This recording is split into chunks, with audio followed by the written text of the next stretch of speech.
Por que o sistema presidencialista dá certo somente nos Estados Unidos e dá errado para os vários países que copiaram o modelo norte-americano?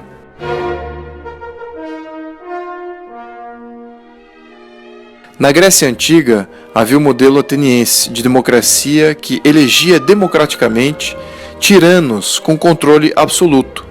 Várias cidades-estado gregas adotaram esse modelo e ele dava sempre errado, pois concentrava muito poder em uma só pessoa. Essa concentração acabava por gerar muita competição pelo poder. Além da competição extrema, quando um tirano sucedia o outro, alternava todo o sistema criado por o antecessor. O que resultava desse ciclo, ao longo do tempo, era a instabilidade política. Mas havia uma exceção na Grécia Antiga. Enquanto os atenienses viviam depondo e repondo seus tiranos em sucessivas conspirações e golpes de Estado, no mesmo período, o modelo de governo dos espartanos se mostrava muito mais estável. Por quê? Em Esparta, não havia o modelo de tirania democrática ateniense. O poder executivo era dividido em dois. Haviam dois reis. Um tomava conta das questões externas, como as guerras, e outro, a administração pública interna. Além disso, havia uma assembleia eleita de aristocratas e plebeus. A competição entre esses poderes limitava mutuamente os poderes entre eles, criando freios e contrapesos entre si.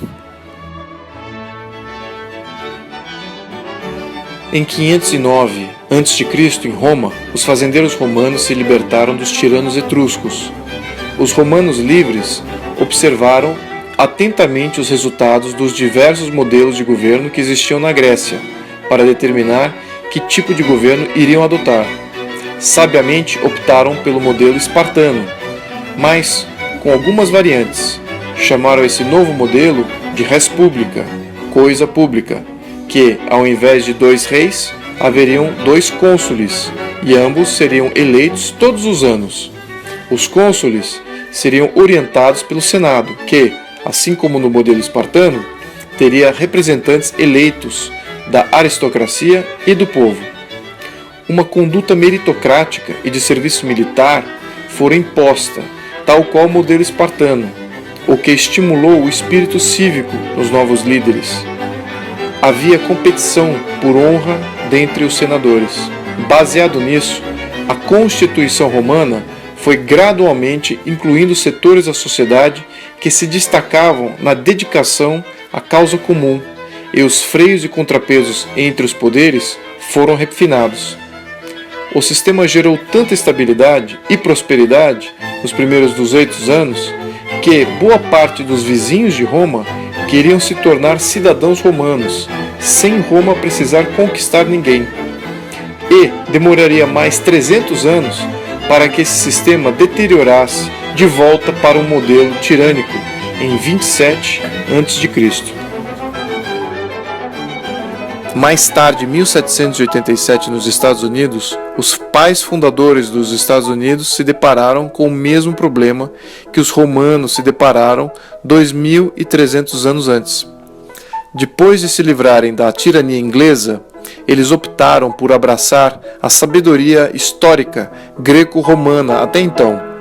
Criaram uma constituição separando o poder executivo em dois. Havia um chefe de Estado, que chamaram de presidente, que trataria somente de assuntos externos, enquanto deixaria a administração pública para ser feita por cada chefe de governo de cada Estado membro da Federação. Portanto, o chefe de Estado e o chefe de governo tinham funções distintas e um limitava a ação do outro.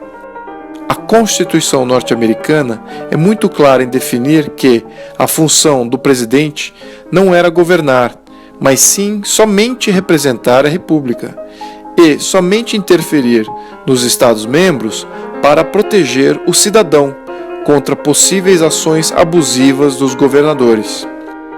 Em outras palavras, o presidente era para ser visto como um protetor da liberdade de cada cidadão e não como um governador de pessoas.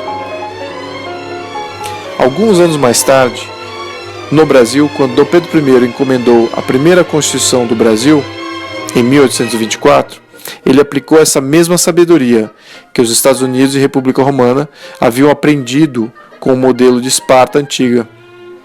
A estrutura de poder do Brasil imperial separava a função do imperador como chefe de Estado e a função do primeiro-ministro como chefe de governo. Como o poder executivo era dividido, os poderes se limitavam mutuamente e o sistema, mais uma vez, se provou extremamente estável e gerador de prosperidade durante todo o século XIX. No quesito estrutura de poderes executivo, a diferença entre o nosso sistema e o norte-americano era somente no rótulo. O Brasil era uma monarquia constitucionalista, enquanto que os Estados Unidos, uma república. Mas, na base dos dois sistemas, tinha o princípio ativo da separação das funções do poder executivo em dois, e ambos com processos de legitimidade popular distintos. Curiosamente, os regimes europeus do século XIX captaram a mensagem e reestruturaram seu poder seguindo o mesmo princípio do modelo imperial brasileiro da época, variável em nome e rótulo que davam para seus regimes, mas a maioria dos regimes de sucesso até hoje separam bem a função de chefe de Estado e chefe de governo. Mas, infelizmente, o Brasil não aplicou essa sabedoria quando surgiu a República em 1889. Quando os republicanos criaram o título de Presidente da República, deram ao cargo de presidente a função tanto de chefe de Estado quanto de chefe de governo. Os republicanos brasileiros não entenderam o conceito de separar funções do executivo e de criar limites para ambos. Tampouco se preocuparam em criar freios e contrapesos do poder executivo e dos outros poderes. Essa concentração de poder gerou muita estabilidade na República, pois os presidentes brasileiros tiveram poderes quase tirânicos. Desde a criação de nossa República, vivemos tendo que depor tiranos, semelhante à experiência das diversas cidades-estado grega na Antiguidade. Respondendo à pergunta inicial, o presidencialismo não deu certo no Brasil, pois o Brasil copiou somente o rótulo e não a estrutura de poder que traria o sucesso. O Brasil, na República, improvisou em nome da novidade. O brasileiro, portanto, paga o preço com instabilidade política e pobreza desde então.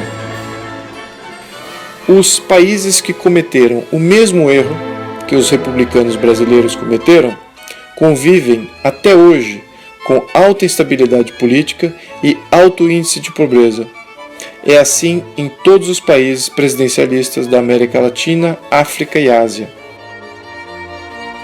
Se o Brasil tiver a chance de rever sua estrutura de poder mais uma vez, que fique aqui registrado para todos o que somente poucos sábios registraram da história política em 2500 anos.